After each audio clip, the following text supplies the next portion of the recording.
The PC gave us computing power at home, the internet connected us, and mobile let us do it pretty much anywhere. Now generative AI lets us communicate with technology in our own language using our own senses. But figuring it all out when you're living through it is a totally different story. Welcome to Leading the Shift, a new podcast from Microsoft Azure. I'm your host, Susan Ettlinger. In each episode, leaders will share what they're learning to help you navigate all this change with confidence. Please join us. Listen and subscribe wherever you get your podcasts. Hi, I'm Bill Farmer. Welcome to the Animation Addicts podcast, where we're going to talk about all sorts of wacky voices. So stay tuned, would you? Gorge. You're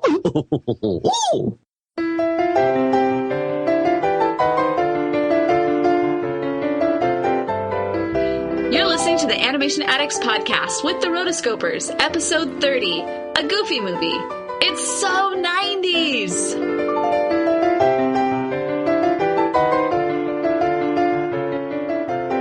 This podcast is brought to you by Netflix. Netflix is the internet's leading provider of streaming movies and anything you want. If you want a TV show, if you want your favorite movie from the past, most likely Netflix has it, whether it's through their DVD or their online streaming. And Netflix has everything you want for a very, very easy price. We always talk about movies that are on Netflix, and we love Netflix, so we are happy that Netflix is supporting the Animation Addicts podcast. So to get your free 1-month trial of Netflix, just go to therotoscopers.com/Netflix for your free 1-month trial of their amazing service. You're listening to the Animation Addicts podcast with the Rotoscopers. Disney, DreamWorks, Pixar, Don Bluth, and everything in between.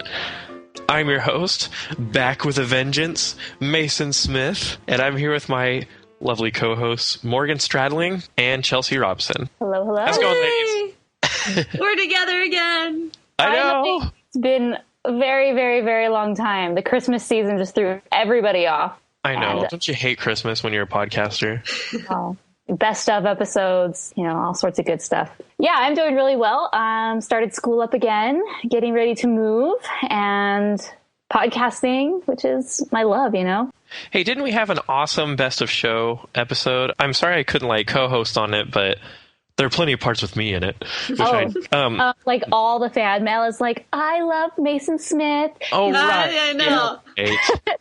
No, they're more like, sorry, ladies, I I just love Mason. No, they weren't. Yeah, they were. I loved it when Mason screwed up the Rockadoodle statistics. Oh. Anyway, yeah, so that was a cool show. I was listening to it yesterday when I was at my studio class. But yeah, before we get into that, y'all want to cover some news? Let's do it.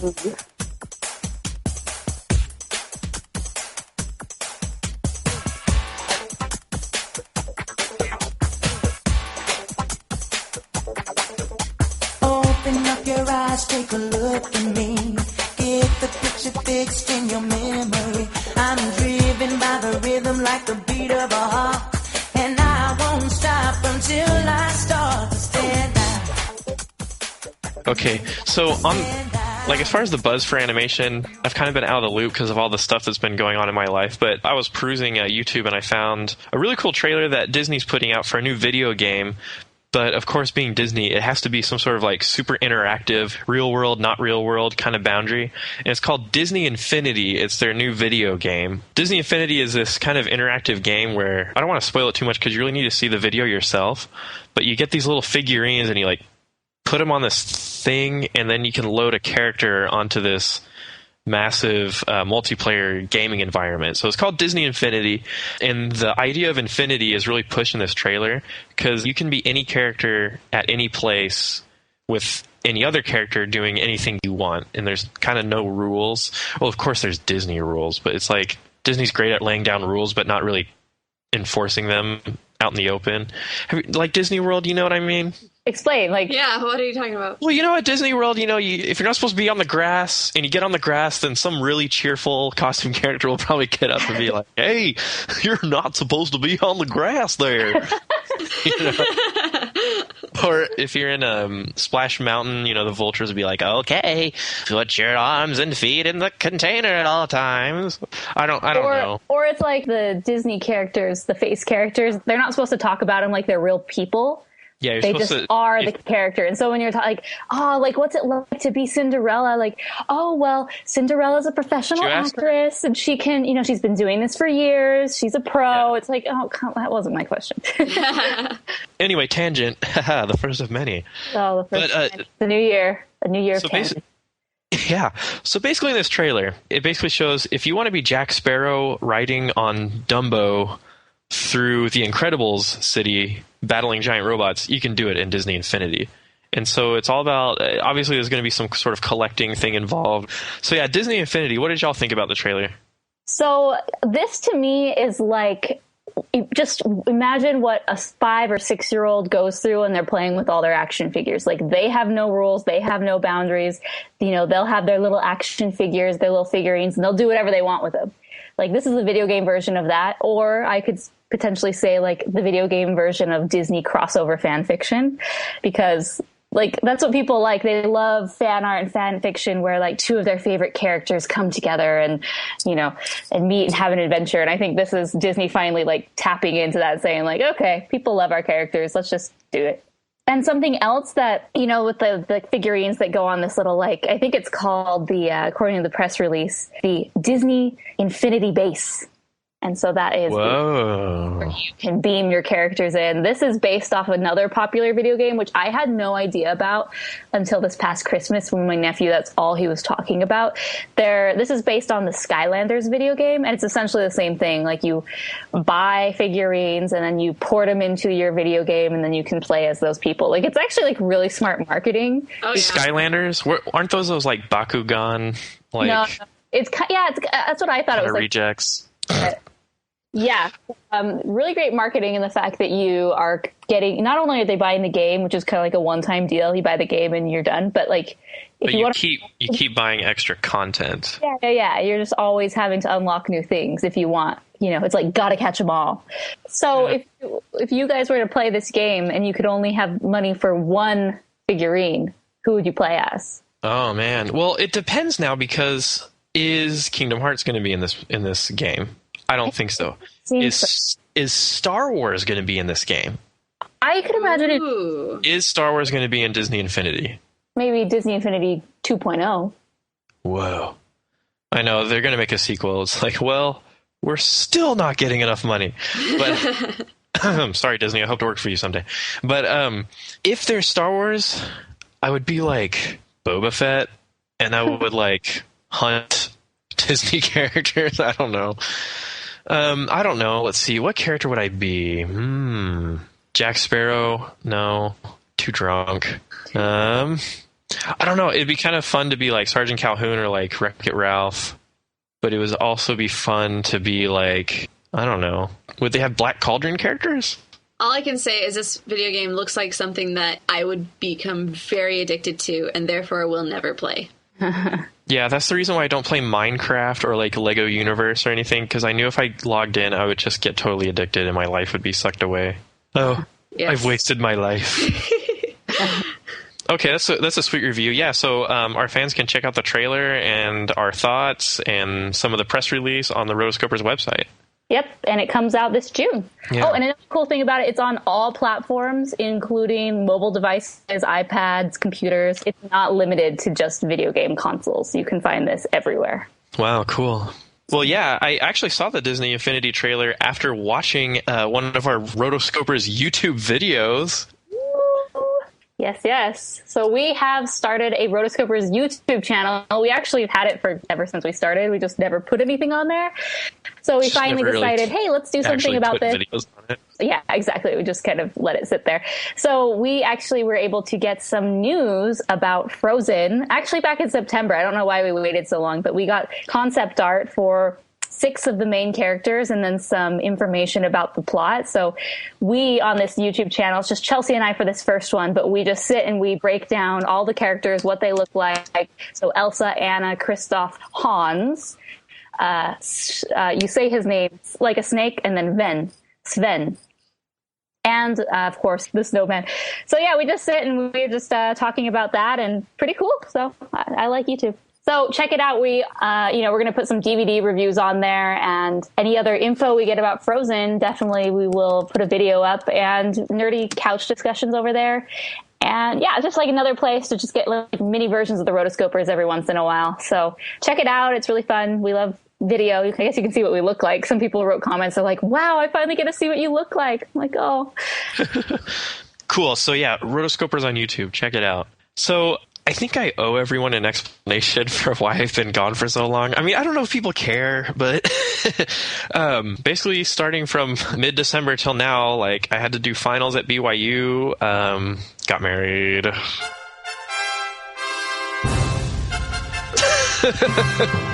Hey!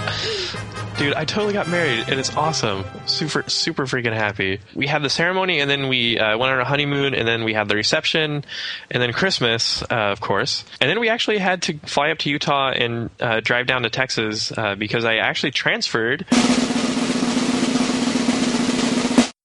to another school. Most of our fans on Facebook probably know because we put up an announcement, but at the end of fall, I got accepted into the visualization program at Texas A&M. Hey! So I'm an Aggie now. Whoop! I saw the opportunity to be in this undergraduate program. I actually heard about it from my girlfriend, who is now my wife. And actually, before our interview with Pixar's Chris Horn, who did rendering for Brave, she mentioned him, and she mentioned the Viz program at A&M, and that they do animation, they do graphic design and gaming, which I'm really interested in, and I kind of need to decide what I want to do, but it kind of perked my ears up. And then after listening to Chris Horn talk about it, I just got really interested in it. And in the fall, I made the tough decision to leave BYU and transfer down here.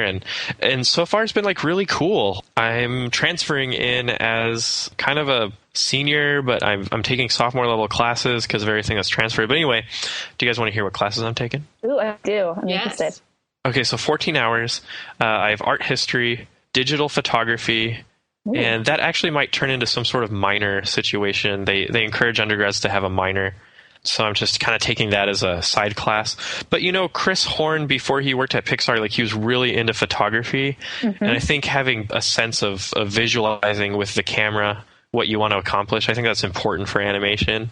So I'm taking that, kind of learning about cameras and doing that. And then I'm taking a writing class where we basically write about design and visualization. It's really weird. Like the first week, all we talked about was the human visual system and how eyeballs work. Oh, and then we're writing essays about like animation ethics, gaming, and interactive stuff. And it's writing intensive, which I'm fine with because I can talk all day and thus I can write all day. And then let's see. There's my big studio class I take on Tuesdays and Thursdays. It's from like 9:30 to 1. And we studio meaning like you just sit there and draw? Like we literally have a studio. And so, yeah, there's drawing exercises that we do, but it's all kind of like spatially oriented. Like we have to draw in perspective, and then we have to draw organic shapes in perspective and learn how to draw and manipulate actual 3D space. And then I'm taking like a computing class where we're going to learn Linux, and we're going to learn a programming language called Python that they use. So all these classes, like it's a ton of stuff that I really am interested in all in one semester. So it's like, it's really challenging, but it's really fun too. And everybody in the program is really crazy. Really? Like this, like yeah. Funny, weird, nerdy, awesome, hilarious, all of the above. Well, A&M's too conservative to have like a fine arts program. So it is an agricultural college. Yes, ma'am. That is agriculture and machinery. Yeah, and I'm not making fun of it, but yeah, the Viz program is actually in the architecture school, so I have architecture students in class with me, and that's cool to have because they're more like detail oriented than emotional oriented. Shanna, my wife, was actually in the construction sciences program in the architecture school. But anyway, this is a really long story. But yeah, I've moved. I'm in a new school. I am still studying animation and stuff that I love. So it's really fun to kind of be in this new stage of my life, and I'm really excited about it.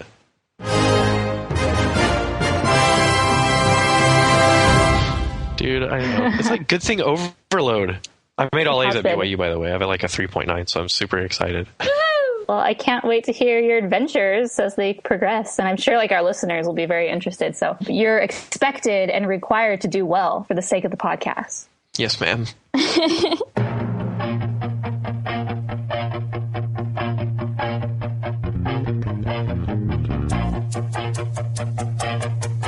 So every once in a while, a movie comes around that's just totally goofy. And released the 7th of April, 1995, we got this goofy movie. Going somewhere, Pop? Sure are. It's a vacation with me and my best buddy. Donald Duck? Oh, silly. With you. It's Goofy. Give me a big Stop goofing around. In an outrageous full-length animated feature. We'll spend some real quality time together. I think I'm going to be sick. Walt Disney Pictures presents... Come on, this is going to be fun. The story of a father who couldn't be closer. That's the spirit, Max. Hey, this is embarrassing. To driving his son crazy. This is pathetic. Now, they're getting a crash course in becoming best friends. It's Bigfoot! Could you back up a bit, Mr. Foot? You're out of focus. This spring, one of Disney's favorite classic characters lands at theaters in the most hilarious... It's the Leaning Tower of Cheesa. and hippest animated musical comedy ever. A little smoke. A goofy movie. Morning, son. Dad! It's hard to be cool when your dad is goofy. You look just like I did at your age. Please don't say that, Dad. So Kevin Lima was the director. He's also the director of Enchanted. So I remember when Enchanted was coming out, I wasn't quite familiar with Kevin Lima. And then I went back and I was like, a Goofy movie. Nice. The automatic gold star in our book. Yeah, he's done everything. Like, for example, he was the director of Tarzan, 102 Dalmatian, and Enchanted, like you said. But he also did art on Aladdin, Oliver and Company, Beauty and the Beast. Now he's with DreamWorks Animation, and apparently he's the director of Mumbai Musical, which we talked about. So that'll be interesting. Oh, yeah. That one's coming up, yeah. 2015, so you got a few years. But, oh, yeah. I mean, if it's anything as good as this next movie we're talking about, a Goofy movie, then it's pretty good. So box office-wise, this did $35 million in the US of A, and which was pretty good at the time. It was okay. It came out April 1995. It was originally supposed to be in the kind of Christmas 1994 time slot, but there were a few different studios of Disney's working on this at the time, and the one in France was kind of behind on production, so they pushed it back to April. And Lion King actually took the spot of a Goofy movie that year, and that was a big success for Lion King. Poor Goofy movie. They missed it by that much. Yeah. If it weren't for Lion King. Everything changed. I mean... been an even bigger hit. The Disney parks would have been completely different. There would have been a Goofy Land. There would have been a Goofy Land. See more Max Goof around the park, and Roxanne and Robert Zimeruski. Yep. That's a possibility if this would have been released in December. Mm-hmm. If only. So disclaimer, this film really isn't about Goofy the character, but it is about the Goof family. Not to be confused with the Goof Troop. Which was part of the 90s lineup, you know, back when you had all the cool Disney... Afternoon. Dude, I don't know what happened. We just never got that channel when I was a kid. on normal TV. Well, Neither of us had cable. Nothing about my life is normal. But yeah, we never had it. Okay, so watching this film, you know how I get my crazy theories? You know the meme where the guy's like in a party and he's the only one who's like got this like weird look on his face, like he's just realized something really important and trippy? That's like me all the time. But but what is Goof 101? Tell me the anatomy of a goof. Because so we've got Goofy and we've got Max. Both have black fur skin and they have like a more doggish face. The button nose, and then the kind of floppy ears on Goofy, but they both wear white gloves. And besides maybe Pete and PJ, no one else does it. Yeah, And then you have other of these kind of humanoid characters who have fair skin, dark skin, who look more human than anything. Others who look more like animals. So is this like a separate universe, or is it just like a region of the Disney universe? Well, because Mickey and Donald make cameos in this film. Well, I think it's best described if you look up the definition of goof. It is a noun that says a mistake. A mistake. A mistake. Whose mistake? The government's? I don't know. Science? The verb says to spend time Diet idly or foolishly, to fool around. Synonyms: fool, dolt, blockhead, nincompoop, blunder. So that's a goof right there. You really wanted to know what a goof was. Okay, so it's established. Goofy is a certified goof, and that's kind of like the point of this film, kind of.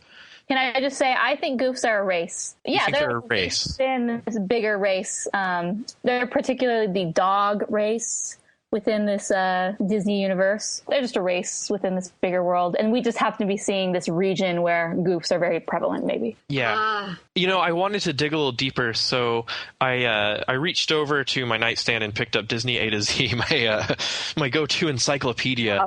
For Disney. Goofy was first called Dippy Dog when he was first introduced in the newspaper strips for Disney. They later changed the name to Goofy, and then they made him into a kind of a more humanoid character because he kind of has the teeth of a horse, but the face of a dog. So I don't know. Could they be mutants? Because a goof is a mistake. I think there's some toxic waste or some radioactivity going on here. Awesome. That would explain how Goofy's mind appears to be so muddled. Or, there's all sorts of theories. But I just want to bring that up. I've never really fully assimilated into the whole Disney Toontown universe. I kind of keep it at arm's length as far as Disney goes. But that's just kind of my observations. Well, like you said, this movie isn't really about Goofy. It's more about the Goof clan, which is true. But Goofy definitely is a main star in this movie. And the director, Kevin Lima, he said that they kind of wanted to show a different side of Goofy than you were used to. I mean, normally Goofy's just this, he has all these crazy antics and he's just weird and goofy and crazy and, gets in trouble, messes things up, right? So they kind of wanted to show a more real side of him, a side that you could relate to. And I think it works. I think at some points in the movie, you really empathize with Goofy. That it wasn't just, he does still in the movie have crazy antics and different things that happen, but they did a good job. I really do like the phrase in the song where it's though he seems intoxicated, he's just highly animated and he's nobody else. Yeah, that's cool. Now this, like we mentioned earlier, this was animated primarily in France. And then, if I understand right, there were other parts that were done in another studio. Yeah, so parts of it were done in Australia by Disney Toon Studios. And Disney Toon Studios was essentially the studio that got started in 1994 to produce sequels. That was kind of their main thing, is throughout. They closed in 2006. But from 94 to 2006, they were kind of the sequel makers within Disney. So, well, that's cool. This isn't a poorly animated film. It's got some good movement. It's got some good stuff. They threw in a CGI car, but it's pretty well blended in. I mean, it's pretty well. You can't really tell unless you're really looking. So, it's cohesive. The parts with Sasquatch are the best parts of the film. But anyway, it's Bigfoot. The elephant in the room with this film is that. The only way you can really adequately describe it's just one word, is 90s. Yay! 1990s. I mean, we're smack dab in the middle of the 90s, regime, and it's got the 90s music. We got 90s costumes, 90s hair, 90s lingo, everything 90s. Right down to the quintessential Disney single parent. That we saw everywhere in animation. Goofy had a wife. He had a wife. Yeah. When? But she, mysteriously disappeared. He had a wife in the pre-Goof Troop years, if I understand right. And then starting in Goof Troop and then going on, they just kind of never mentioned her, and it was just kind of like a single parent thing. There's mention of Goofy's father in this film, but I don't know. I always thought he could get with Clarabelle. I always thought they could be kind of a good... Horace Horsecollar. And where is Horace Horsecollar today? Bill Farmer does his voice. It's true. But that's all I know. He's not very prevalent, let's just say. I don't know. I don't know, but going along with your 90s thing, like, yes, it's like very heavily 90s, but like, it's kind of timeless. Like, I can see past the 90s stuff. Like, No, it's just 90s. okay, it's just Yeah, no, I love the 90s. In fact, this movie specifically it actually is more than 90s for me because this was actually my family's very first DVD purchase. wow. Yeah, I got it for my birthday. I got a DVD player and 2 DVDs. We got Goofy Movie and Robin Hood. There you go. Oh, sweet. Yeah, so we got Robin Since I Hood. picked up, he heard Robin Hood, was like, oh, back in. I'm back in the conversation on this one. That's true. So the DVD has kind of like that switch over in my mind of like it's going from the old VHS into the DVD realm of awesome, yay.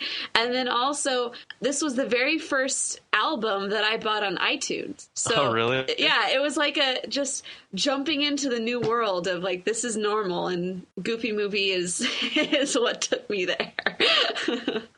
Awesome. There's also one random thing as I was watching it this last time. For some reason, they wanted to bump up the special features because this is during the time when it was like the very first DVDs.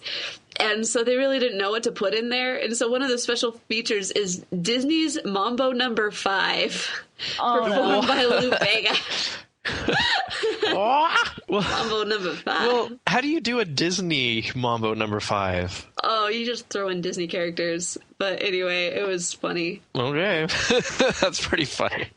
But did Lou Bega actually perform that version? Yeah, and then they have like all these Disney characters dancing around him. Oh, Nice. cool. Good for him. Hey, well, hey, at least they tried. I mean, some of the Disney DVDs nowadays, like, no effort gets put into it. Yeah. Yeah, like, I know. That ticks me off so much. like I got the Great Mouse Detective DVD, and it's the Mystery and the Mist edition, which is just essentially the old Mystery and the Mist edition from 6 years ago. And they use the exact same features and didn't even try to like hide the fact that they were like the same. I'm like, come on. So speaking of the soundtrack, I think this movie has amazing songs in it. Like, this has one of the best Disney soundtracks. It does. Just in general. And I know that's going out on a limb. This isn't like one of their, isn't included in their 52 feature animated films, you know, the classic ones. It's sort of like how Nightmare Before Christmas isn't included.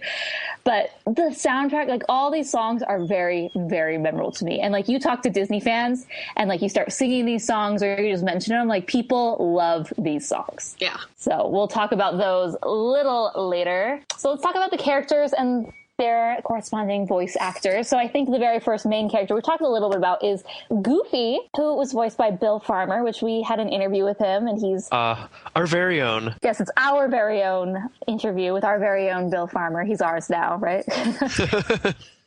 And he was really great, and so he just had, you know, you want to learn about how he got the gig as Goofy, just go to that episode. It's a really, really good one. He has lots of cool tidbits to share about his experience with Goofy and just being a voice actor who was so kind. And so that was cool. And this is one of his moments that like one of his highlights of his career. He kept talking about how like a Goofy movie like really meant a lot to him. And I can imagine, I mean, you're just doing little shorts here and there, you know, getting called in to do random voice work for the parks and your own movie, especially right after you had a TV show. Like, that's big. That's pretty big.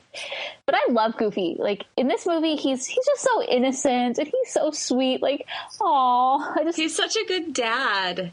Like, he just wants to do everything for his kid and just like, aw. Yeah, it's not like he's at fault at any part of this film. Like, he's pretty constant. He's so believing, like when Pete, you know, tries to upshow him with, you know, taking pictures of at the Kmart studio or whatever. By force. The Pete way. Oh, like, you lucky woman. He's like, you sure do have a way with kids. Like, clearly he doesn't, but like, he's not going to judge you. So I know there were some criticisms by critics, like critics. Critics make criticisms? Yeah, they do. Who'd have thought, right? Oh, yeah. All right. But they kind of mentioned that he's a bit oblivious to the point where it's unbelievable. You know, he doesn't even like try to listen to what Goofy said. It's like, oh, you'll have more time for parties when you're older. I mean, look at me. When I was your age, I was never even invited to a party. Look at me now. Yeah, great dad. I know. I love that whole part where he's like, "Oh, you look just like me when I was your age." Please don't say that. He is oblivious. I mean, he's goofy. Definitely. But I think he just thought that he knew better, you know, during those parts when Max is trying to say, like, "Hey, I really don't want to go because I have a date," you know, growing up. I think, especially, like, he had just gotten the call from the principal where he's like, "Your son dressed like a gang member." Dressed like a gang member. School? All right, it's his friend's day. And then he gets the threat about his son ending up in the electric chair, which I scared Goofy out of his wits. And so at that point, you know, when Max is trying to plead his case, it's like, no. Like, I'm the dad. Pete's told me what to do, and, you know, I got you under my thumb. So he's not really giving Max the chance in the beginning. Yeah, and this is back when you could actually mention the electric chair in a kid's movie. You know? I love when he mentions it to Max later. He's like, "I just don't want you to end up in the electric chair." And he's like, "Electric chair?" The what? Where did this come from? Oh, poor Goofy. And Max is Jason Marsden. We've talked about him before. He was on Spirited Away, but he's had such a huge career, and they just really always refer to him as the guy from that show. Because he is the everything guy from that show. He's done everything. You listen to anything, and it's like, oh, there's Jason.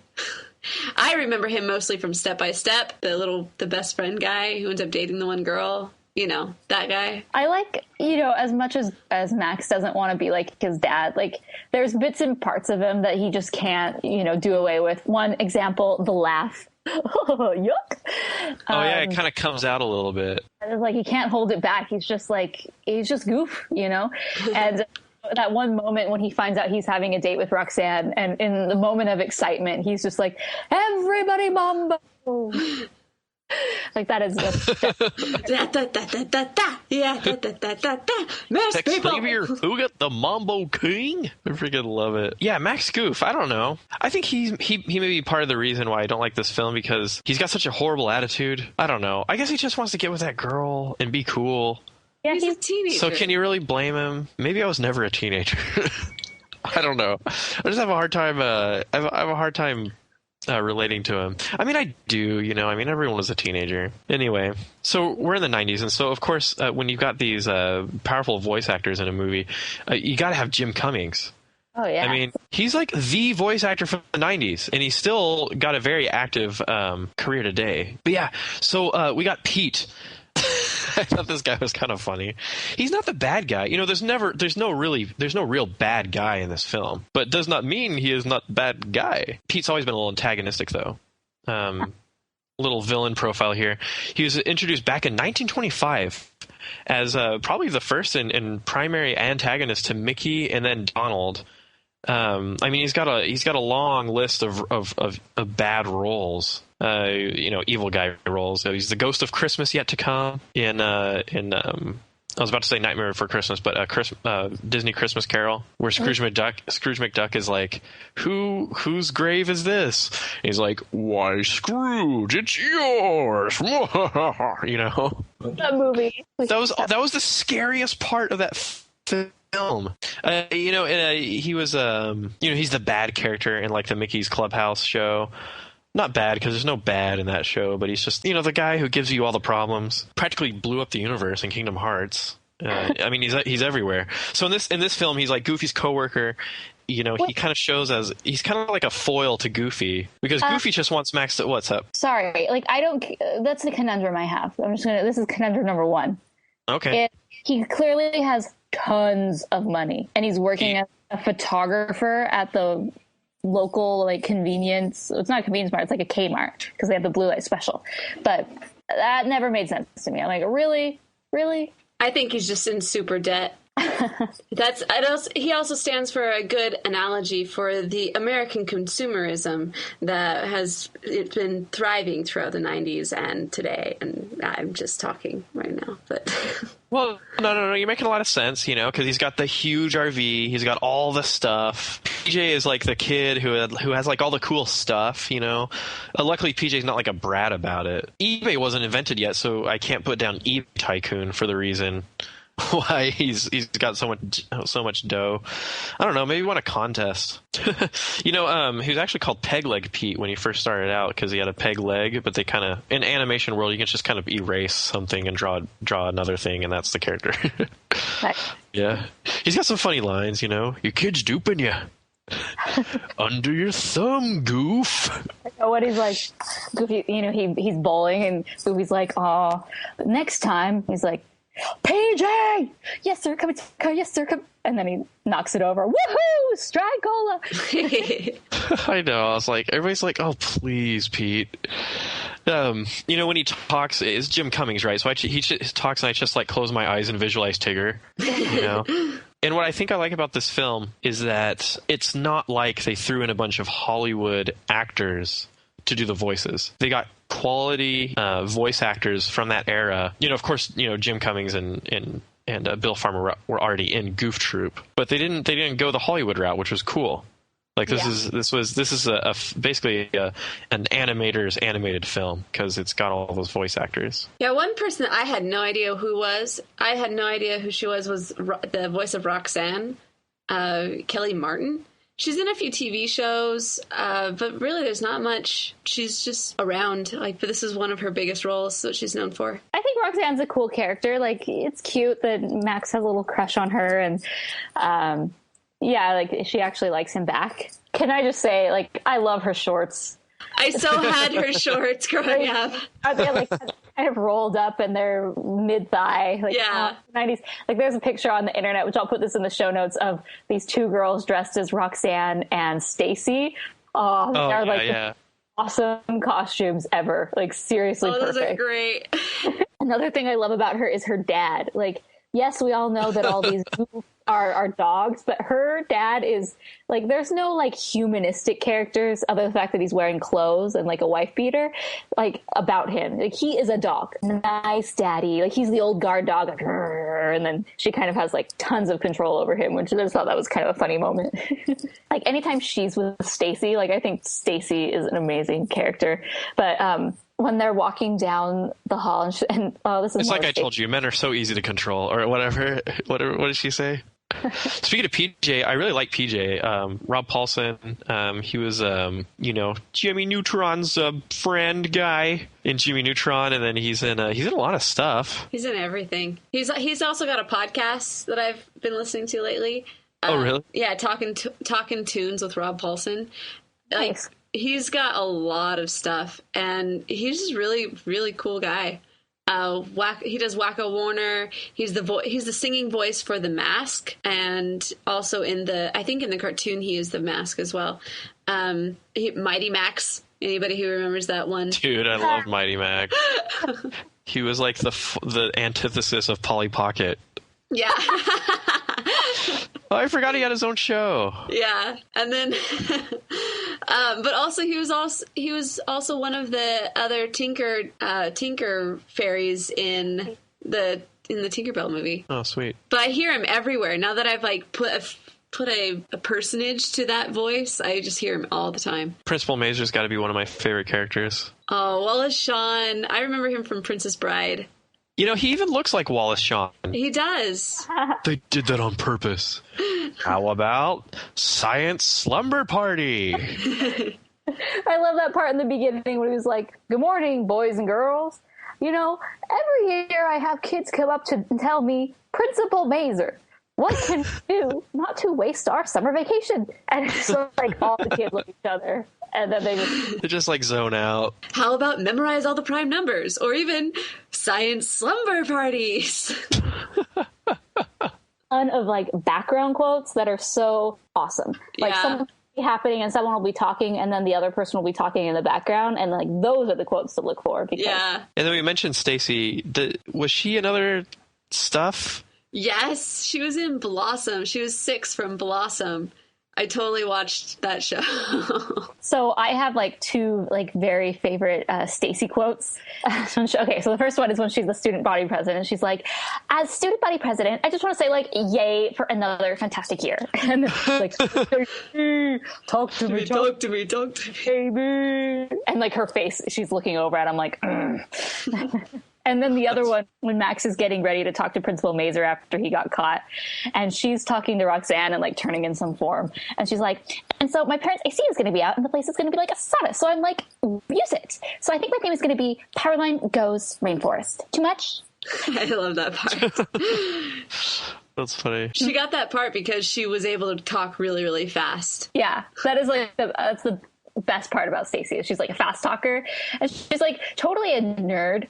She has glasses and braces, and but she's student body president, so she's pretty cool. And she's throwing the best party at her house. Yeah, her parents have pay-per-view. She's like, so I'm going to invite the whole class to watch the Powerline concert live on pay-per-view. It's like pay-per-view, another thing that's very 90s. Like, you still have it today, but like... it's great. Yeah, that is funny. Yeah, I like Stacy. I thought she had some cool stuff. And then, this guy was this next guy was uncredited on IMDb at least, and I don't know why. Voiced by Pauly Shore, and that's Bobby Zimeruski. He had such a great part. Okay, Shadow is I know they didn't have enough of this guy in the film. I think they tried to kind of put a little more of him in with Extremely Goofy Movie. I don't know how he got into college, but. Whenever I do like quote competitions, notably with people like Morgan, who are quite a challenge, and I have to do, and I want to trip someone up with a Goofy Movie quote, it's always, "Hey, look, it's the Leaning Tower of Cheesa." That's and a then great quote. I thought some of his lines were kind of annoying, but I just think he's like one of the cooler characters just because he's like so like out there. Like those like purple like rose colored glasses or whatever, which is really funny. I love that like he's their go-to guy. Like I don't know if they really like this is a conundrum I have because I thought they were friends with Robert Zimeruski or Bobby, but then other times it makes it seem like he's not. And here's like the one instance. So when Max tells everyone that he's going to be on the Powerline concert, so everyone is watching it at Stacy's house, and Bobby's like, that goof kid ain't there. And so, like, I get the impression, like, okay, he didn't really know he didn't know Max all that well, and Max didn't really know him. Like, they just kind of used him for his stuff, right? And then later, when Max gets on TV, he's like, oh, there's Max! So, I know that's a really, really stupid argument, but well, it makes sense, because it's like, why would he call him the goof kid? And it makes it seem like I didn't really know that kid, but like he's not there.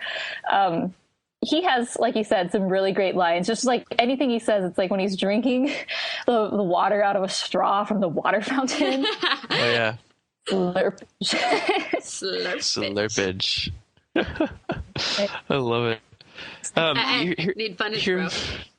I know, right? Well, fundage is cheese, so it's all good-natured, so I don't know, maybe they are friends. Anyway, this guy kind of reminds me of my friend Dustin in high school. Like, he would get in the biggest trouble, and he would just, like, take it in stride. I love how Bobby handles going into Principal Mazer's office. He, like, just, like, doesn't care that he's in trouble.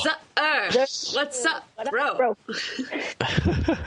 Okay, the other voice that I wanted to talk about was the voice of Lester when you go to Lester's. The guy in the possum suit. Yeah, the guy in the possum suit. So when Max goes in, he's like, "My life's a living," and Lester goes, "Hello, little buddy."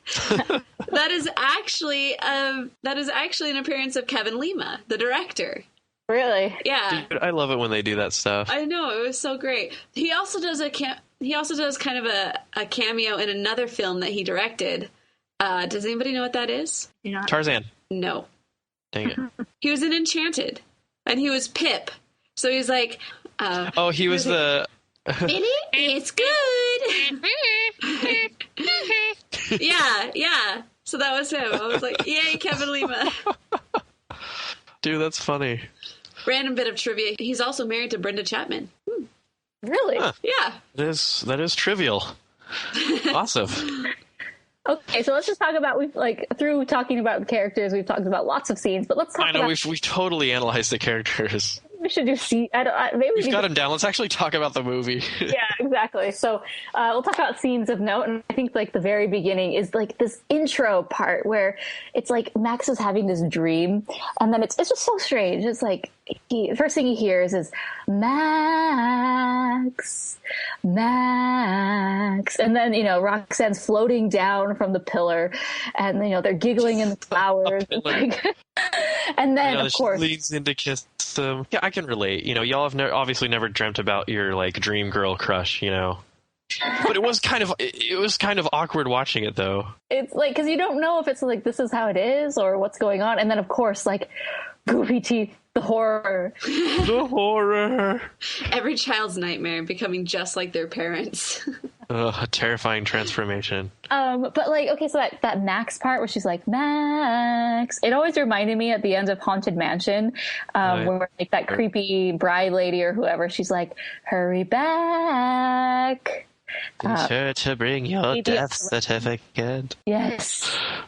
So I thought it was to that, but I never found anything to prove it. So that's just my own connection.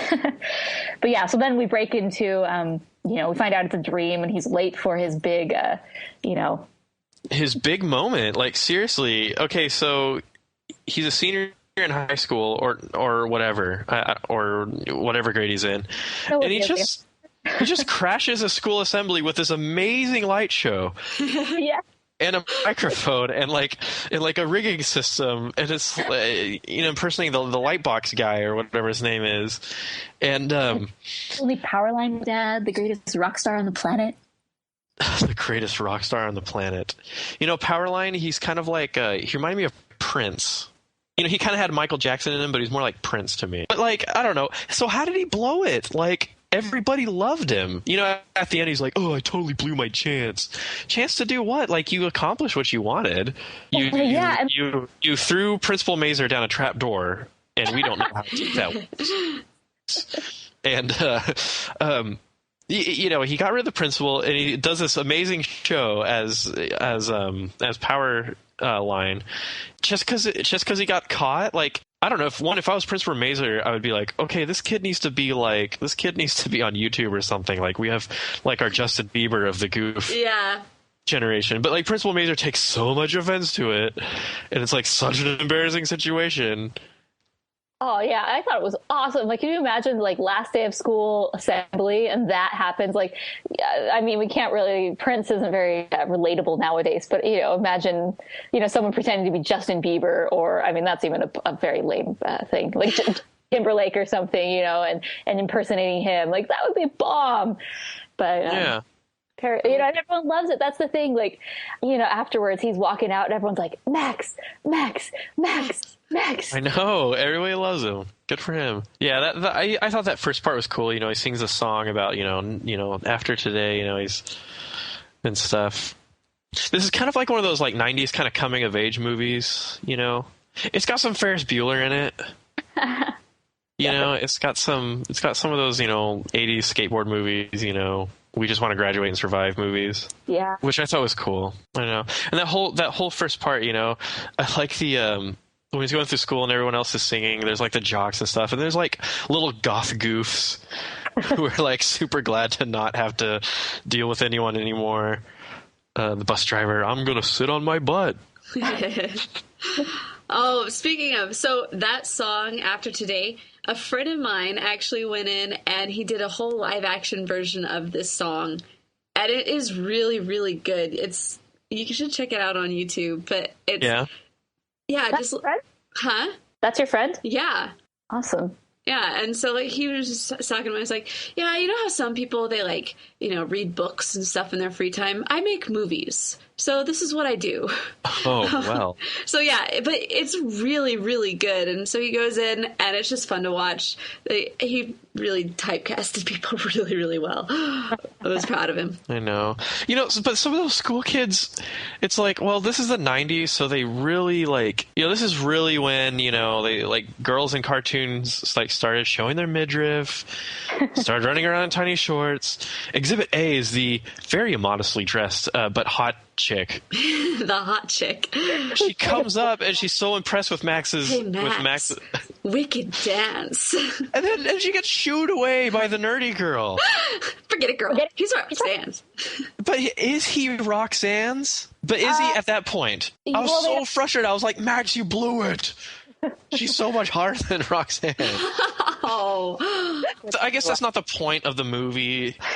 I was like, Max, come on, man.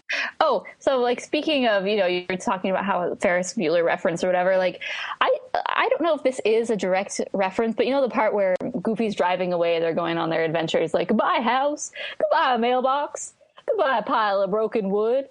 Is that a reference to It's a Wonderful Life? Because I feel like in It's a Wonderful Life, I've only seen this movie once. There's a part like saying goodbye to a bunch of random things. I'm pretty sure it is. Yeah, so I recently saw I thought it was just like he crashed through his own fence, and that's even like more hilarious how oblivious he is. Okay, so the big conflict in this movie is that Max and Goofy need to reconcile. They need to learn how to work and bridge the generation gap. And let me just say, the 90s kids to 90s parents generation gap must have been a real doozy for parents. Like they must have been so bewildered. But anyway, so he lies. And he's like, okay, I can't go to the party because I have to spend time with my dad. But because we're going to join a power line for his final number at his concert. What a horrible lie. And what makes Max, Max was saying it. I was like, Max, stop. Just stop talking. Just tell the truth. Like it's worse now.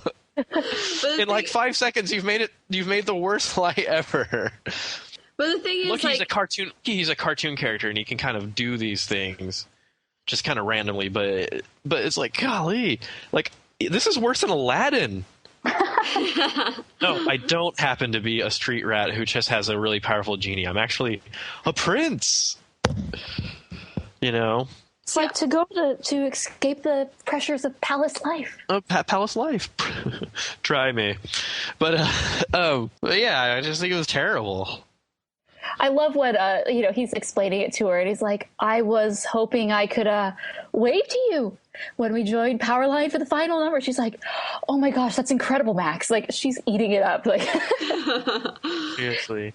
Yeah, I thought Roxanne's character did a good job of like, she did a good acting job. Like, I thought her kind of style kind of translated good into the animation. And it was cool because they have some like real, high school kid conversations, when they're like talking about awkward inviting you to the dance, come on, Roxanne, don't want to ruin the moment. What I don't understand particularly is how that just became that was just okay that he was breaking their date to go to a concert. So why you're breaking the date? So why does that mean I can't get another date?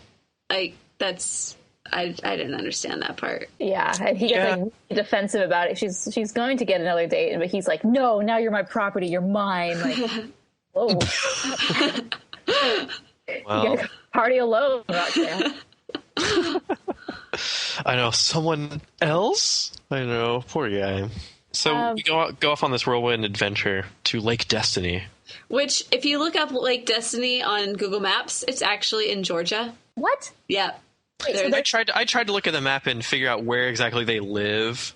It looks like Indiana or something. When he first folded it out, it looked like he was going from Indiana to Canada. So I don't know where that was going for. Well, okay, my mind is like blown. There's not actually a Lake Destiny, Idaho. No. That is so sad. It's Lake Destiny, Georgia.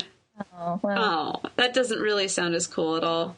Oh. Yeah, Lake Destiny sounded cooler than potatoes. Miles and miles of potatoes. Sort of jumping ahead, but like I never quite got. Okay, later when Max becomes the head witchwayer and navigator of this year's road trip, what the map says, Max, we will follow. I love I don't really get it because Max changes it, and so he switches their final point of destination from Idaho to LA. Like, even if Goofy didn't look at the map ahead of time and they started driving along, don't you think at some point, either on the way or finally when they arrive in LA, Goofy would have found out and really bad. Like, what was I expecting? Like, I'm just going to trick my dad. We're going to end up 4,000 miles away or however many miles away in LA. And then he's just going to have to go with my plan. Like, still, they don't have a plan to get on stage. So, like, I don't really quite, like, get that. But it was still awesome. Whatever. Anyways, so On the Open Road. Let's go back in time. That was kind of a fun song. Oh, it was a great song. The fact that he has an 8-track player in his car is pretty high rolling. Even then, I don't know any cars that had 8-track players in them. Yeah, and it all starts when Goofy's like, how do I pass the time with music? And this thing makes a noise, and the pots on top of the car are making a noise, and it makes a rhythm, and then he starts the song with that. Yeah, totally. Tarzan totally stole the trash in the camp bit from Goofy Movie. But it was Kevin Lima that directed them both, so he was just like, hey, we did this on Goofy Movie. Let's do it here. Yeah, that's pretty funny. That's something. We got the Nashville chick. We've got the other dudes, the old men. Am I the only one who noticed the undead guy just kind of ripping out of his coffin? No, of course not. And those are the best parts of these movies. See, it's those random moments, and then the random nuns that show up everywhere. Oh my gosh! Yeah, the nuns are everywhere in this film. What was with that? It's just their summer road trip. Yeah, why not? So they go on the open road. The 8-track is broken. They have to discover their own fun via trivia games. Walt Disney. And creating their own songs. And eventually, first destination is Lester's Possum Farm. Here it is. AKA the Country Bear Jamboree. I mean, the Possum Posse Jamboree, actually. Like, I love that, like, Disney's kind of making fun of themselves. But this is also, like, your stereotypical, like, really small scale, like, crappy amusement park on the side of the road in between, like, two main destination points. I think between here in Utah or here in California, I'm not quite sure where on which path, but there's like a Flintstones land. I didn't know that. You ever seen that? Like, I think it's on the way to California, but like it's just randomly, like there's nothing around it, and there's just it's really crappy. But like people stop because hey, there's giant dinosaurs and different things. So this is kind of like, that's on the way to California, and that was they also put that in the Pee Wee Herman show. This is just your cheap little amusement park that's has the funniest premise ever. It's just okay, guys, I'm gonna sing this song in the bloopers, just so you know. It's gonna be okay. Well, you can yodel, so why not? Yodel. There's some pretty good exchanges, like between. I just love the part where Max is like so embarrassed by what's going on because Goofy wants to dance with him in front of everyone, in front of a bunch of strangers that he's never going to see again. I mean, what's his problem? Anyway, who's your favorite possum? Don't touch me. Who's your favorite possum? Don't touch me. Oh, you're so sad. I know. Somebody needs a big hug from Lester. Don't even think about it. And then he slaps Lester. Beat it to him. And then the mob of crazy kids. I just like that crazy kids just kind of grab Lester and carry him away. It's so random. Dude, it's random gold. And then, of course, Pat Buttram makes his little cameo. Awesome. Super awesome. But yeah, and then there's more road tripping. Actually, they kind of have more fun. Max kind of loosens up after they're running with Bigfoot. I don't know. I thought it was kind of random that they just kind of show up, that Pete and PJ just kind of jump in and out of their road trip, Oh yeah. I guess it's to illustrate how the different parenting styles, because Pete, he rules by fear, and he wants PJ to respect him. But Goofy just wants Max to love him, and he wants to be part of his life. But Pete kind of just isn't really interested. Yeah.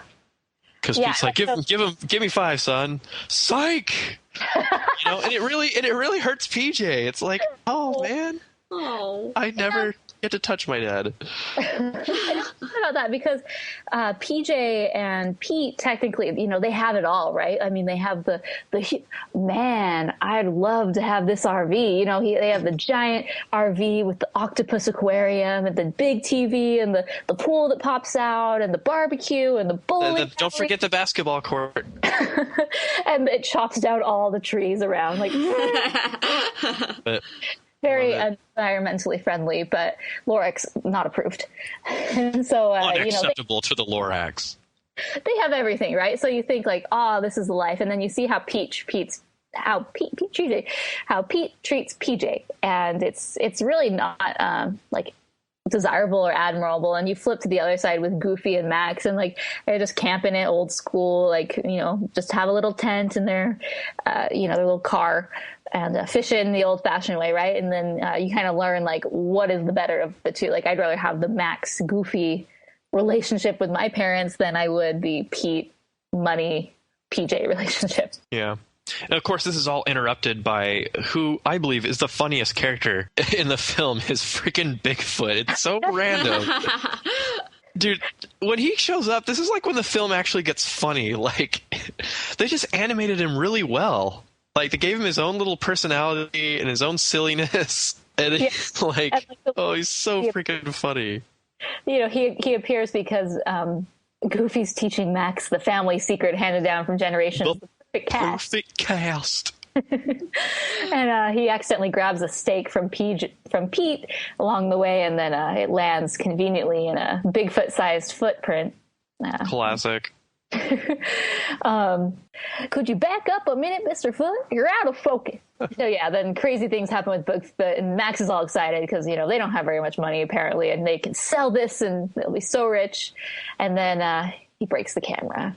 And okay, so Bigfoot, like my brothers and I would rewind the Staying Alive scene where phones land on his head and he's like, just the finger starts dancing. Do, do, do, do, do, do, do, do. He's like into it, and then then it's this like sentimental moment between Max and Goofy in the car later, and it's just completely silent, and then all of a sudden in the background you just hear silently the Staying Alive song, and Bigfoot's doing the Saturday Night Fever dance. And Lee seriously would rewind that part over and over and over again. I'm not even kidding. Like when we were 8 thought this was so funny, like way beyond hilarious. So have a special place in my heart for that scene. Seriously, man, I would rewatch it just to watch the Bigfoot scenes, I guess. It's so funny, some of the stuff that he does, like when he's sleeping and he's like, he decides to get up on top of the car and sleep. Dude, it's so freaking funny. Oh, they thought things were going their way, and then Bigfoot happened. But it leaves room for some, at first, very awkward car moments, with Goofy and Max, like trying to kind of be cool with each other, kind of like a half reconcile. That of course leads to the main character just blowing it even more. Before you get there, there's the Hi Dad Soup scene, which is like, oh, you used to do this when you were a baby. And then like the most funny part to me of this scene is like, yeah, you spell little words like bye bye, and Max is like ambidextrous. And Goofy just kind of ignores it. He's like starts saying, like, I love you. And then that is like the most awkward part of the whole thing. It's like, oh, can't say I love you to Dad. And it's just funny, like how blown out of proportion this like feud has gone between them. Oh, no. You did not just go there. Oh my gosh. I know, seriously. And then, you're on this trip, and back in the 90s, there's no cell phone to call or text Roxanne, so all Max has is like a therapeutic postcard to kind of write like an imaginary confession note. But think of how much better it is that they didn't have those cell phones, because then he wouldn't actually have gone to LA, and he would have just sent the thing and just like, I'm lying, I'm sorry, and then it would just been like, oh. I'm lying, I'm sorry. Please don't kill me. And then now he has to do it, so I just like when he's really trying to get that map open, he's like, how many cups of sugar does it take to get to the moon? 3.5. He just kind of looks at him and keeps sleeping. It's so weird. I liked it. I wonder if that was improvised by Bill Farmer. I don't know. That'd be awesome. Yeah. So then we go into the road trip montage, which, they're in the diner and, he becomes the head navigator, Max does. And then they're to the open road, and then there's this like cheesy song that starts playing. And I guess this movie is technically considered a road movie. So in cinema, road movie is a film where the main character, they leave home to travel from place to place, and typically through the way it alters their perspective of their everyday lives. They use this term Bildungsroman. So it's a type of Bildungsroman, which is a story where the hero changes, grows, or improves over the course of the story. So it's much like, the beginnings of these type of road movies or road stories were stories like epic stories like the Odyssey or the Aeneid. So this kind of reminds me of Bolt too. Bolt is definitely a road movie because they're just always going from place to place, trying to get from point A to B within usually a time crunch. So the road trip's fun, some crazy things happen, and they seem to bond and have a good time. So we think, until they arrive at the Neptune Inn. I love the Neptune Inn. Dude, such cool waterbeds. Classy choice, navigator. Say that, me and my brother. Whenever we go into a hotel room, like, we always are like, coral! Like, that's funny. I know, and then it all changes, Oh, yeah. Poor Goofy. He just wants Max to love him. And then Pete, who loves to hate being the bearer of bad news. Yeah. When he jumps in the jacuzzi. He's like, they never put enough water in these things. Or they always put too much water in these things. His little pink Speedo. Awesome. Gross. Yeah. Poor Goofy. He gets so sad, He gets so, betrayed, Yes. That's, and they're just, rocking out to some, sort of Powerline music video on this little TV and eating some pizza. And then I love, I never quite understood this. So what is exactly that they're borrowing Goof's power in his room? It's like this giant tube, and is water shooting out of it? Yeah, so with RVs you need electrical and a water line, and I guess he just hooked it right up to their bathroom. I don't know. That's nasty. I always thought that was funny. But that didn't look like a water line. That looked more like a sewage line. I know. We have a travel trailer, and I was like, that looks like a sewage line. It's leaking. Gross. I'm just gonna chalk that up to ignorance on the animator's parts. but yeah, so sad. Or they were going a lot, or that's what they meant to do. Gross. But dude, seriously, this does have some good father-son moments. It's a good father-son story. Because I've been in Max's shoes where I get caught in a lie, and my dad just storms off and waits for me to come to him and be like, Dad, I'm sorry. Which brings Goofy and Max to the rock bottom point of the plot, which I really love, complete with some cheeseball 90s reconciling song. There's nobody else but why? Oh, you. I know. Aw, Dad. And then, this is a part of the big, long movie commandments, but apparently whenever characters notice that they're headed for a waterfall, the river must change from gently flowing to a raging river that's just careening them over a waterfall of death. Well, that was Emperor's New Groove. But it's he's like, a waterfall. Oh, the river's okay, he notices waterfall. Must flow faster. It's it never fails in every movie. It just gets more violent, more fast when they realize that they're going over a waterfall. But anyway. But I love the plot point. Yeah, that's just movie magic. The saving grace of this whole movie, who'd have thought the perfect cast saves the day? Yeah. Perfect cast. About to tumble to their deaths, but also during, it turns out to be a pretty sweet dance move. It does. It totally saves Goofy at the Electrobuzz concert or whoever that guy is. Powerline. Oh, sorry. He's only the greatest rock star on the planet. Sorry. Seriously, though, if Powerline were a real person... All right, Mr. Lightbeer, prove it. Seriously, though, if Powerline were a real person, I would totally go to his concert in L.A. I would go just because he's so, I don't know, the guy's so skinny. How does he do it? How does he do it? Okay, first of all, I just like how they just randomly show up. No car, and no way to get to L.A., but they just, we just stowed away in a violin case and a drum set, and now we're at the Powerline concert. Awesome. Well, that was quick. and easy. Well, and at the Powerline concert, it makes it seem like his concert is one song long. Yeah. They get there and Eye to Eye starts playing. And so that's is presumably because people are going through the turnstiles and, entering, and the band just arrived and people are still getting ready in the dressing room. And Eye to Eye is playing. And at the very end, Eye to Eye he's finishing singing that first version of Eye to Eye. So I'm like, wow, this guy really knows how to pack a stadium for one song. Well, yeah. I thought he was supposed to come in during the final song. Yeah. That's what I thought too, but there's only one song that plays. Yeah, but he also has Stand Out. If I can make you stop and take a look at me instead of just walking by. There's nothing that I wouldn't do if it was getting you to notice I'm alive. All I need is seconds. Okay. Great songs. Yeah. So Powerline's awesome. He, first off, electric yellow jumpsuit. Awesome. He has 2 hot babes that are twins. Awesome. He has this giant fat lady, I guess for the final number, the fat lady sings. Surrounded, they gets electrocuted, / she's in this giant ball. Awesome. And did I mention Flat Top? Oh boy. Awesome. That's all you need, right? So basically he's a mixture between Prince and Will Smith. No, MC Hammer. Yeah. I think he's more of a Will Smith than MC Hammer. Really? Yeah, that's kind of true.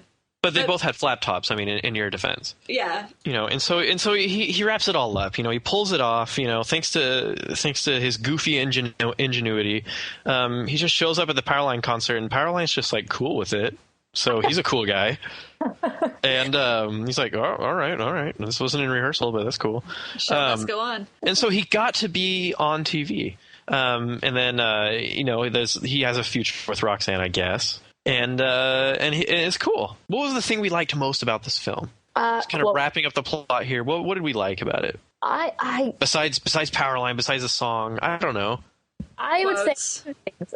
Songs and quotes. I just think this movie is just funny that you can use these quotes in many, many situations. And if you're a Disney quoter like me, Goofy movie is just quote gold. It is. Toy Story. It's good. Yeah. I don't know. What I saw in this film was a really good father-son, child-parent message. You don't need to control your kid, but you should want to be part of their life, and you need their love. Kind of like a Toy Story kind of thing. Yeah. Somewhere within that pad of stuffing is a toy that told me that life's only worth living if you're being loved by a kid. But I have my theories, and I have I get long-winded about some of this stuff, but I went on IMDb to kind of look at what was going on the message board. Still active in 2010. This guy made this thesis, multi-page thesis, an extremely verbose and intricate and detailed analysis of Max and Goofy's relationship and how it changed, but really didn't change from Goof Troop to this film. Awesome. Awesome. His thesis, if you read it, it's going to take an entire afternoon. But it just goes on and on and on about how, Max and Goof are just fine in Goof Troop until Pete arrives on the scene and starts planting seeds of doubt into Max's brain, and it kind of starts this rift, and the rift just escalates until a Goofy movie. But he's got quotes, he's got proof, he's got all this stuff. It's so funny. Check out that link that I put on there, but it's just ridiculous. But I can relate somewhat to Max, not in the bad attitude part section, but because I really had a blast with hanging out with my dad when I was a kid. It was pretty awesome. I understand the relationship and I appreciate it, and I really do like these kind of family father-son films. I think having a good relationship with one's parents, if you have them, it's super important, and one should never take advantage of it. I love how Disney kind of does that. Meet the Robinsons had a really good father-son relationship. It was all about that kind of wacky family thing. But anyway, I just like it. I like that part of the film. Powerline was pretty sweet too. Okay, so I have some last-minute conundrums. Yeah. Before we finish. So conundrum, or just kind of a question that I don't understand, or some logic in the film, is at the end when Roxanne's like, hey, you want to hang out tonight? He's like, kind of doing something with my dad. And I'm like, really? Like, you just I just got home 5 minutes ago. spent 2 months with this guy, and you already have plans for tonight? Like, come on. Like, I would be wanting to hang out with friends and do something a little different, but, like, so I didn't really buy that. I was like, oh my gosh, not cool, Max. And she's okay. She's like, okay, well, tomorrow? So, yeah, I'm doing something with my dad on that day, too. Well, okay. Yeah. Like, okay, another thing I didn't like about this film is that they didn't, like, force Max to learn his lesson. He didn't have to really come clean with his lie. He was just like, oh, we found a way to make my lie work, instead of, all right, Roxanne, you caught me. I'm really sorry. We're starting this relationship on lies. That's why it didn't work out. That's why she didn't show up in Extremely Goofy Movie.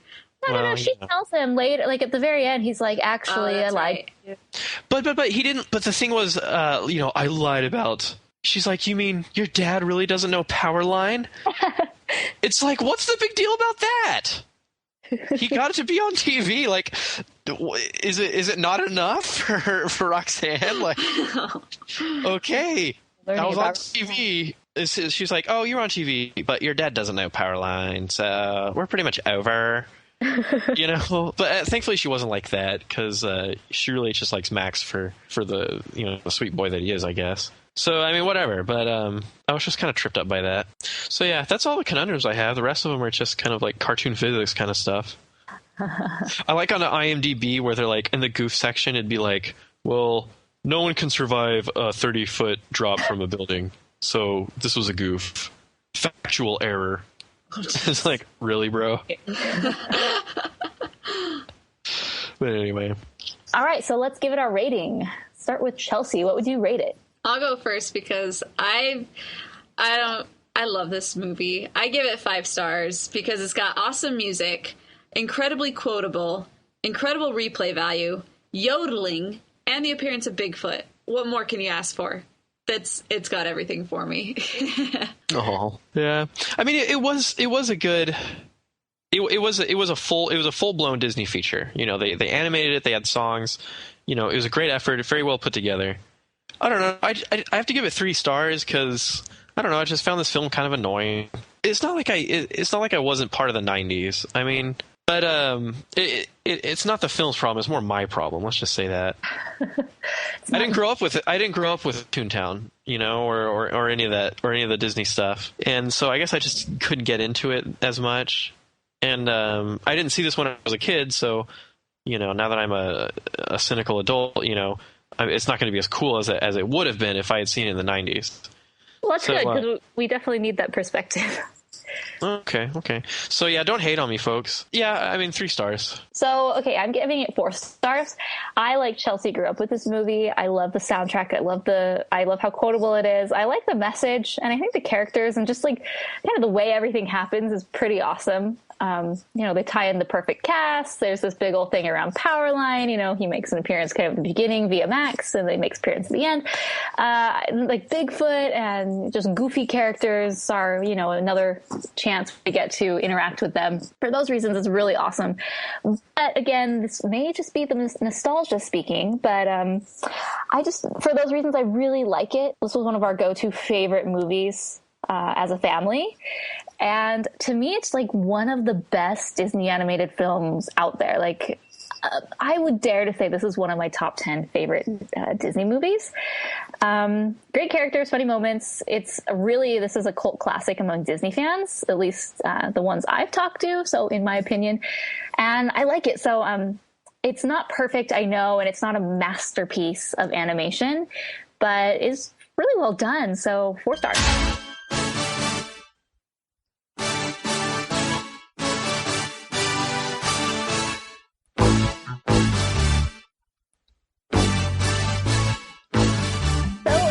Joining us for our discussion of Disney's A Goofy Movie. It was very goofy. It was very fun, and I liked it. So it was a good episode, guys. How do you guys feel? Yay! Yeah, no, I'm super excited to be back in the game. I know. What are we going to do next? Should we do like a listener request episode? Because our next episode is going to be our 1-year episode. Well, our next episode, we have to, what we have to do. We have to do Little Mermaid. Because we were going to do that one, but never did. True. Yes, that was our very first episode. We were like, oh, let's do a Little Mermaid. And then like things changed and we did Beauty and the Beast. And we've never gotten around to doing Little Mermaid. So Little Mermaid will be next. And then after that, we should do a listener request episode. Yeah. We get to choose what we watch and we get a proof. Hopefully it's not something crazy like Fritz the Cat. Yeah. I will just say right now, we will never do that movie. Yeah, we will never do Fritz. Did someone suggest that we do it? Not at all, but we're a clean podcast. Yeah, we're clean. We're not gonna. So we're excited to have Mason back on the show, and dude, so excited! And happy to have Mason in a very wonderful place. You know, he's in Texas, his happy place. The promised land. The stars. You know it is, Morgan. Are big and bright, deep in the heart of Texas. Seriously. I know I have to learn all this. I know it's crazy, and we have to learn all the traditions and stuff, and it's just like really funky. Yeah, I'm like super excited to be back on the podcast. Like, this was a good episode. Little Mermaid's going to be awesome. I know. I'm really can't wait. So until next time, you guys can check us out on the web. You can go to our website, therotoscopers.com. You can also find us on Twitter, Facebook, Tumblr, and anywhere on the web. Be sure to subscribe to us on iTunes. We're also on Stitcher. We're on like the Zune radio, and if you have a BlackBerry, we're on that network too. So wherever you kind of listen to your podcast, we are there. So check us out. And if you're listening to us on iTunes, don't forget to leave us a rating, because that's one way that our show can get attention from iTunes and maybe get put on the new and notable list or the hot trending topic. So any little review you have, either if it's just giving us just a rating or writing a mini review, we really appreciate it. It really helps. And don't forget to go look at us at our individual locations. You can find me, Morgan Stradling, on Twitter. My handle is Morgan Stradling, Stradling. You can find Chelsea on Facebook at facebook.com/This is Chelsea Robson. And Mason, you can find him on his blog, thisanimatedlife.blogspot.com. So also lastly, don't forget to support the show in whatever way you can. We have a donation box. If you'd like to buy this movie or any of the movies that we've talked to, you can head onto our website and go to our Amazon affiliate link. You can buy anything, even from the soundtracks to the movies themselves, to whatever you want to buy on Amazon. If you buy it through there, you're going to help us out a lot. And then we also have a new sponsor this year. So we are part of the Amazon affiliate program. So a lot of the movies we talk about them because they're on Netflix. So it's easy for us to watch all of these movies. Unfortunately, a Goofy movie's not, but Great Mouse Detective is. And actually, Disney just signed a deal with Netflix. So a lot of their animated classics are on Netflix now. So if you don't have Netflix, you can get a free 1-month trial from Netflix just by going to therotoscopers.com/Netflix. And that's just an easy way to support the show. And if you love movies as much as we do and you don't have Netflix, what are you waiting for? So we're glad that the Rotoscopers are back together in 2013. We have lots of amazing things in store for us. In store for you and for the show. So until next time, we are the Rotoscopers.